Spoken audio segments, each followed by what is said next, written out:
Media మిత్రులందరికీ నమస్కారం. మనకు ఈ నెల 15వ తారీఖు నాడు సూర్యాపేట రూరల్ పోలీస్ స్టేషన్ పరిధిలో పిల్లలమర్రి స్టేజ్ దగ్గర పిల్లలమర్రి మన ఖమ్మం బైపాస్లో పిల్లలమర్రికి పోయే దగ్గరలో హైవే రోడ్ సైడు ఒక అనుమానాస్పద స్థితిలో ఉన్నటువంటి డెడ్ బాడీ ఒక సంచిలో గట్టి అక్కడ పక్కనే ఉన్న చిన్న కాలువలో పడవేసినారు అనేటువంటి ఇన్ఫర్మేషన్ రావడంతో ఇమీడియట్లీ సూర్యాపేట రూరల్ ఎస్ఐ గారు, సిఐ గారు, డిఎస్పి గారు and clues team, dog squad and నేను కూడా అక్కడికి విజిట్ చేయడం జరిగింది.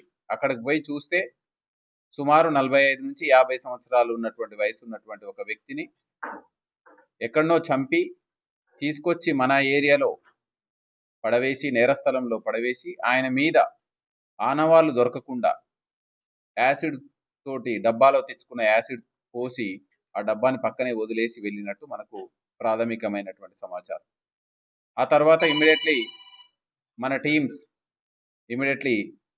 ఇన్వెస్టిగేషన్ స్టార్ట్ చేసినారు. CI Suryapet rural, clues team వచ్చింది, ఫింగర్ ప్రింట్స్ యూనిట్ వచ్చింది, టెక్నికల్ డేటా కనెక్ట్ చేసుకున్న తర్వాత మనకు వచ్చినటువంటి టెక్నికల్ డేటాను పట్టుకుని చూస్తే ఇతను మనకు మృతుడు ఎవరైతే ఉన్నారో సత్యనారాయణ ఆలియాస్ సత్యబాబు అని, ఇతను కరక్కాయపేట అమలాపురం కోనసీమ ఆంధ్ర కోనసీమ జిల్లాకు చెందినటువంటి వ్యక్తిగా మనకు గుర్తించడం. ఇమ్మీడియట్లీ ఆయన ఫాస్ట్ హిస్టరీ తీసుకుంటే ఇతను గతంలో 2023 జూలై నెలలో బోయిన్పల్లి, హైదరాబాద్ సిటీలో ఉన్నటువంటి బోయిన్పల్లి పోలీస్ స్టేషన్ పరిధిలో తన ఇంట్లో సొంత భార్యని, అదేవిధంగా వాళ్ళ మర్దల్ని, భార్య వాళ్ళ తమ్ముని భార్యను కూడా కత్తితోటి అటాక్ చేయడం జరిగింది. అందులో సొంత భార్య చనిపోగా అండ్ వాళ్ళ యొక్క బావమార్ది భార్య తీవ్రంగా గాయపడ్డది. దీని మీద బోయిన్పల్లి పోలీస్ స్టేషన్లో 302, 307 మిగతా సెక్షన్ల కింద కేసు నమోదైంది. ఈ కేసు నమోదైన తర్వాత నుంచి అప్పటి నుంచి మనకు ఈ మృతుడు ఈ నెల 6వ తారీఖున జైలు నుంచి విడుదలయ్యేంత వరకు కూడా అతను విచారణ ఖైదీగా ఉండడం జరిగింది.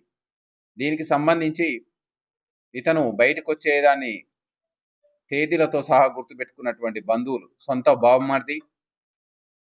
బావమార్ది కిరణ్ అని ఎవరైతే ఇందులో మెయిన్ అక్యూజ్డ్ ఉన్నాడో అతను, అదేవిధంగా వాళ్ళకి ఫ్యామిలీ మెంబర్కి సంబంధించినటువంటి బంధువులు, అంటే ఈ యొక్క మృతుని యొక్క వదిన వాళ్ళ భర్త అండ్ కొడుకు అండ్ వాళ్ళ బిడ్డ అందరూ కలిసి ఇతన్ని ఎట్లనైనా ఎలిమినేట్ చేయాలనేటువంటి ఉమ్మడి పన్నాగం పన్నడం జరిగింది.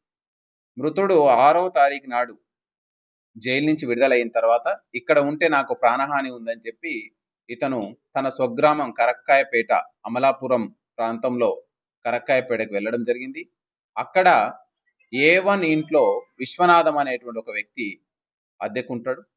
ఆ అద్దెకున్నటువంటి వ్యక్తి తోటి ఇతను మృతుడు నేను ఎలాగైనా ఈ యొక్క నేరస్తులు ఎవరైతే ఉన్నారో కిరణ్ అండ్ ఆయన బంధువులు వీళ్ళందరినీ కూడా నేను ఎట్లనైనా ఎలిమినేట్ చేస్తాను, వాళ్ళని చంపితే నాకు నా ప్రాణానికి ముప్పు ఉండదు అని చెప్పి అతనితో డిస్కస్ చేయడం జరిగింది. అదే విషయాన్ని ఈ విశ్వనాథం అనేటువంటి వ్యక్తి ఇందులో మనకు అక్యూజ్డ్ గా ఉన్నాడు. అతను A1 తోటి డిస్కస్ చేయడం జరిగింది. ఈ విధంగా మాట్లాడుతున్నాడు, మీరు జాగ్రత్తగా ఉండండి, మీ ప్రాణాలకు ముప్పు ఉంది ఇతనితోటి అని చెప్పడం జరిగింది.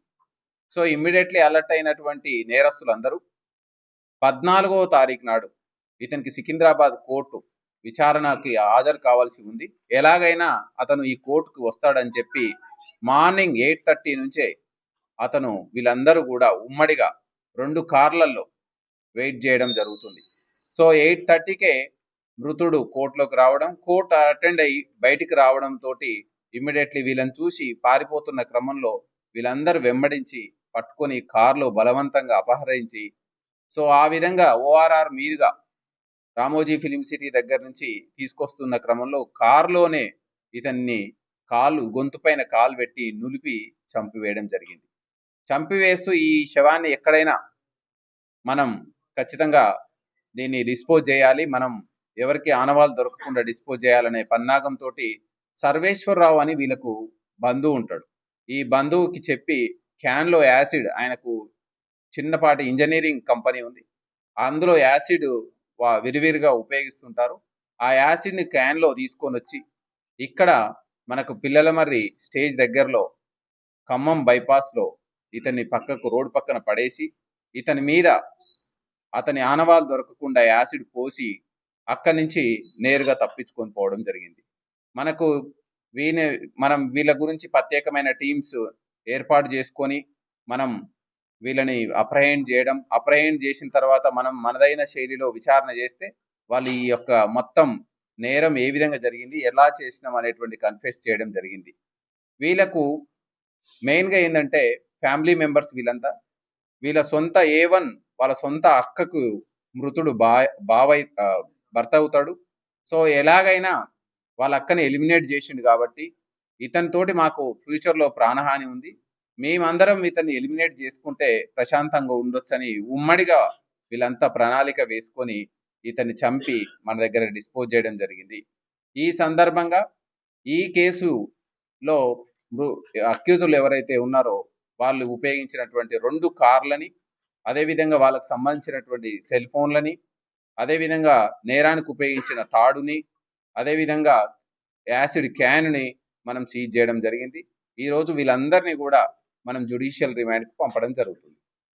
యాసిడ్ ఇచ్చిన సైశ్వరరావు మీద